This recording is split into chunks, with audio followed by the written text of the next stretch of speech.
Hello ನಮಸ್ಕಾರ.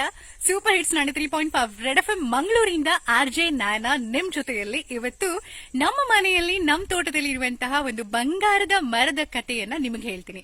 ಈ ಬಂಗಾರದ ಮರ ಇದೆ ಅಲ್ಲ, ಅದು ಬಂಗಾರದ ಹಣ್ಣನ್ನ ಸಹ ಕೊಡುತ್ತೆ. ಅಷ್ಟೇ ಅಲ್ಲ, ಅದರ ಎಲೆಗಳು ಕೂಡ ಬಂಗಾರದಷ್ಟೇ ಬೆಲೆ ಬಾಳುತ್ತೆ. ಸೊ ನೀವು ಯೋಚನೆ ಮಾಡ್ತಾ ಇರ್ಬೋದು, ಲಾಸ್ಟ್ ಟೈಮ್ ಮಾವಿನ ಹಣ್ಣಿನ ಬಗ್ಗೆ ಬಹಳಷ್ಟು ಹೆಲ್ತ್ ಬೆನಿಫಿಟ್ಸ್ ನ ಹೇಳ್ಕೊಟ್ಟಿದ್ದೆ. ಅಂಡ್ ಜೊತೆಗೆ ಇವತ್ತು ನಾನ್ ಹೇಳಿಕೊಟ್ಟಿರುವಂತಹ ಬಂಗಾರದ ಮರ ಯಾವ್ದಿರ್ಬಹುದು ಅಂತ. ಎಸ್, ನಾನೀಗ ನಿಮ್ಮನ್ನ ನಮ್ಮ ತೋಟದಲ್ಲಿರುವಂತಹ ಬಂಗಾರದ ಮರದ ಹತ್ರಕ್ಕೆ ಕರ್ಕೊಂಡು ಹೋಗ್ತಾ ಇದ್ದೀನಿ. ಎಸ್, ನಾನೀಗ ನಿಮ್ಮನ್ನ ಕರ್ಕೊಂಡು ಹೋಗ್ತಾ ಇರೋದು ನಮ್ಮ ತೋಟದಲ್ಲಿರುವಂತಹ ಬಂಗಾರದ ಮರದ ಹತ್ರ.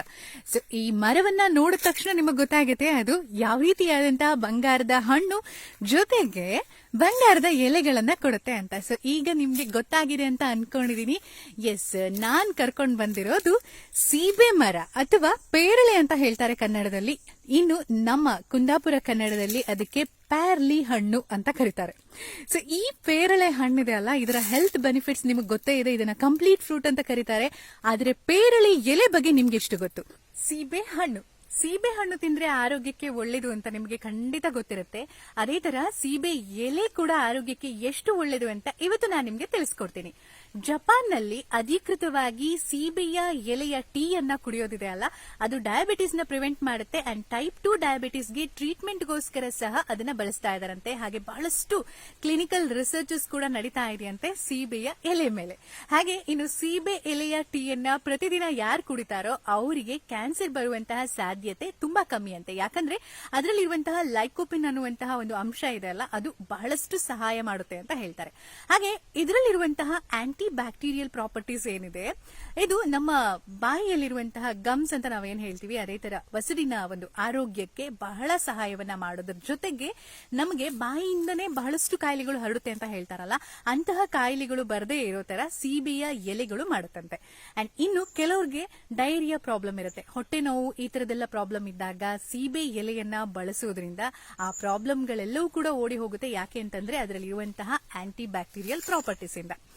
ಇನ್ನೊಂದು ಬಹಳ ಮುಖ್ಯವಾಗಿ, ಯಾರಿಗೆಲ್ಲ ನನ್ನ ಹೊಟ್ಟೆಯ ಹತ್ರ ಬೊಜ್ಜಿನ ಅಂಶ ಒಂಚೂರು ಇರಬಾರ್ದು, ನಾನು ತುಂಬಾ ಸಪೂರ ಕಾಣ್ಬೇಕು, ತೆಳ್ಳಗಿರ್ಬೇಕು ಅನ್ನುವಂತ ಆಸೆ ಇರುತ್ತಲ್ವಾ, ಅಂತವ್ರಿಗೆಲ್ಲ ವೆಯ್ಟ್ ನ ಕಮ್ಮಿ ಮಾಡ್ಕೊಳ್ಳೋದಕ್ಕೆ ಕೂಡ ಈ ಸೀಬೆ ಎಲೆಯ ಟೀ ಬಹಳಷ್ಟು ಸಹಾಯ ಮಾಡುತ್ತಂತೆ. ಇನ್ನು ಅರಿಶಿನ ಕಾಮಾಲೆ, ಈ ಕಾಮಾಲೆ ರೋಗಕ್ಕೆ ಸೀಬೆ ಎಲೆಯ ಕಷಾಯವನ್ನ ಕುಡಿದ್ರಿ ಅಂತಂದ್ರೆ ಆ ರೋಗ ಕೂಡ ವಾಸಿ ಆಗೋದ್ರ ಜೊತೆಗೆ ನಮ್ಮ ಇಡೀ ದೇಹವನ್ನ ರಿಪೇರಿ ಮಾಡುವಂತ ಕೆಲಸವನ್ನ ಕೂಡ ಈ ಸೀಬೆ ಎಲೆ ಮಾಡತ್ತಂತೆ. ನೋಡಿ, ರಾತ್ರಿ ನಿದ್ದೆ ಬರಲ್ವಾ? ನಿಮ್ಗಷ್ಟೇ ಅಲ್ಲ, ನಿಮ್ಮ ಅಕ್ಕಪಕ್ಕ ಯಾರಿಗಾದ್ರೂ ರಾತ್ರಿ ನಿದ್ದೆ ಬರಲ್ಲ ಅಂತ ಹೇಳೋರಿದ್ರೆ ಅಂತವರು ಈ ಸೀಬೆ ಎಲೆ ಟೀಯನ್ನ ನಿಯಮಿತವಾಗಿ ಕುಡಿತಾ ಇದ್ರೆ ರಾತ್ರಿ ಚೆನ್ನಾಗಿ ನಿದ್ದೆ ಬರುತ್ತಂತೆ. ಅಷ್ಟೇ ಅಲ್ಲ, ಅದ್ರ ಜೊತೆಗೆ ನಮಗೆ ಹಲ್ಲಿನ ಒಂದು ನೋವಿರಬಹುದು ಅಥವಾ ಬಾಯಿಗೆ ಸಂಬಂಧಪಟ್ಟಂತಹ ಯಾವುದೇ ಪ್ರಾಬ್ಲಮ್ಸ್ ಇದ್ರೂ ಕೂಡ ನೀವು ಸೀಬೆ ಎಲೆಯ ಟೀಯನ್ನ ಕುಡಿಬಹುದು.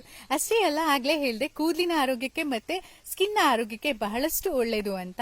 ಕೂದಲು ಉದುರೋದನ್ನ ಕೂಡ ತಡೆಯುವಂತಹ ಕೆಲಸವನ್ನ ಸೀಬೆ ಎಲೆ ಮಾಡುತ್ತಂತೆ. ನೋಡಿ, ಇಷ್ಟೆಲ್ಲ ಬೆನಿಫಿಟ್ಸ್ ಇದೆ. ನಮ್ಮ ಹಾರ್ಟ್ಗೆ ಒಳ್ಳೇದು ಅಂತ ಹೇಳ್ತಾರೆ, ಯಾಕೆಂದ್ರೆ ಕೊಲೆಸ್ಟ್ರಾಲ್ ನ ಕಮ್ಮಿ ಮಾಡೋದ್ರ ಮೂಲಕ ಆಟೋಮೆಟಿಕ್ ಆಗಿ ಇದು ಹಾರ್ಟ್ಗೆ ಫ್ರೆಂಡ್ ಆಗಿರುತ್ತೆ.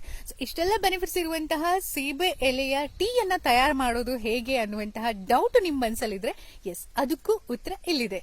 1 ಲೀಟರ್ ನೀರನ್ನ ತಗೊಂಡು ಅದಕ್ಕೆ ನೀವು ಪೇರಳೆ ಎಲೆಗಳನ್ನ ಎಷ್ಟು ಬೇಕೋ ಅಷ್ಟನ್ನ ಆಡ್ ಮಾಡಿಕೊಂಡು ಟೀಯನ್ನ ಪ್ರಿಪೇರ್ ಮಾಡಿ ಇಟ್ಕೋಬಹುದು. ಇದು ಎಲ್ಲದಕ್ಕೂ ಕೂಡ ಬಳಸಬಹುದು. ಅಂದ್ರೆ ಡೈರೆಕ್ಟ್ ಆಗಿ ನೀವು ಕುಡಿಯುವಂತ ಕೆಲಸ ಮಾಡಬಹುದು, ಸ್ಕಿನ್ಗೆ ಅದನ್ನ ಹಚ್ಕೊಳ್ಬಹುದು, ಕೂದಲಿಗೆ ಸಹ ಇದನ್ನ ಹಚ್ಕೋಬಹುದು. ಹಾಗೆ ಇನ್ನೊಂದೇನಪ್ಪಾ ಅಂತ ಹೇಳಿದ್ರೆ, ಬ್ರೈನ್ ಸಿಕ್ಕಾಪಟ್ಟೆ ಶಾರ್ಪ್ ಆಗ್ಬೇಕು ಅಂತ ನಾವು ಬಹಳಷ್ಟು ಕಿತಾಪತಿಗಳನ್ನೆಲ್ಲ ಮಾಡೋದನ್ನ ನೋಡಿದೀವಿ ಅಲ್ವಾ. ಈ ಪೇರಳೆ ಎಲೆಯ ಒಂದು ಚಹಾವನ್ನ ಕುಡಿದ್ರೆ ಸಹ ನಿಮಗೆ ಬ್ರೈನ್ಗೆ, ಮೆದುಳಿಗೆ ಬಹಳಷ್ಟು ಪ್ರಯೋಜನ ಸಿಗುತ್ತಂತೆ. ಇನ್ನು ಇಮ್ಯುನಿಟಿನ ಜಾಸ್ತಿ ಮಾಡ್ಕೋಬೇಕು ಅನ್ನುವರು, ನೀವು ಬೇರೆ ಎಲ್ಲವನ್ನ ಹೇಗೆ ನೀವು ಪ್ರತಿದಿನ ನಿಮ್ಮ ಆಹಾರದಲ್ಲಿ ಬಳಸ್ತಿರೋ ಅದೇ ತರ ಪೇರಳೆ ಎಲೆಯ ಟೀ ಅನ್ನ ಕುಡಿಯೋದನ್ನ ಅಭ್ಯಾಸ ಮಾಡ್ಕೋಬಹುದು. ಅದೇ ತರ ಇನ್ನೊಂದು ಮುಖ್ಯವಾಗಿ, ಹೆಣ್ಣು ಮಕ್ಕಳಿಗೆ ಮೆನ್ಸ್ಟ್ರುಯಲ್ ಪೇನ್ ನಿಂದ ರಿಲೀಫ್ ಸಿಗಬೇಕು ಅಂತಂದ್ರೆ ಪೇರಳೆ ಎಲೆಯ ಚಹಾವನ್ನ ಸೇವಿಸಿದ್ರೆ ಒಳ್ಳೇದಂತೆ. ಸೊ ಇಷ್ಟೆಲ್ಲ ಬೆನಿಫಿಟ್ಸ್ ಈ ಪೇರಳೆ ಎಲೆ ಟೀ ಅನ್ನ ಕುಡಿಯೋದ್ರಿಂದ ಸಿಗುತ್ತೆ. ನೋಡಿ, ಅಂದ್ಮೇಲೆ ನೀವು ಪೇರಳೆ ಎಲೆಯನ್ನ ಖಂಡಿತವಾಗಿಯೂ ಬಳಸೋದನ್ನ ಅಭ್ಯಾಸ ಮಾಡ್ಕೋಬಹುದು. ಇಲ್ಲದೆ ಇರೋರು, ಅವಕಾಶ ಇರೋರು ಪೇರಳೆ ಗಿಡವನ್ನ ನೆಡುವಂತಹ ಒಂದು ಯೋಚನೆಯನ್ನ ಕೂಡ ಮಾಡಬಹುದು. ಸೊ ಇದು ಪೇರಳೆ ಎಲೆ ಟೀಯ ವಿಶೇಷ. Thank you. 93.5